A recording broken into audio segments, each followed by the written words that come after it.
നീ കാണിച്ച മഹാപോകൃതനായി പോയി. എടാ എന്റെ അപ്പൻ മംഗലശ്ശേരി നീലകണ്ഠൻ ദയ കാണിച്ചോണ്ട് നിന്റെ കൈ മാത്രം വെട്ടിയെടുത്തത്. പക്ഷെ കാർത്തികൻ അത് കാണിക്കല.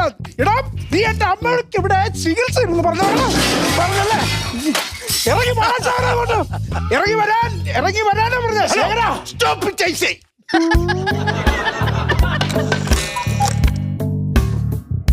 പിന്നെ പല്ലോ എന്റെ സ്റ്റോപ്പിറ്റേഷൻ എന്ന് പറഞ്ഞു. നീ വലിയ ഡയലോഗ് പറയണ്ട. മര്യാദക്ക് ശേഖരനെ വിളിക്കും. മുതലാളി എടാ ഈ ആശുപത്രിയുടെ മുതലാളി ശേഖരന്. ഇത് ശേഖരന്റെ ഹോസ്പിറ്റൽ അല്ല, പിന്നെ ഇത് എന്റെ ഹോസ്പിറ്റലാ. ജാനകി ഹോസ്പിറ്റലോ? ആ ഹൈവേയുടെ അപ്പുറത്തെ സൈഡ്. ഇതോ? ഇത് ജനകൻ KY ഹോസ്പിറ്റൽ. ഞാനാണ് ജനകൻ. മാറിപ്പോയി.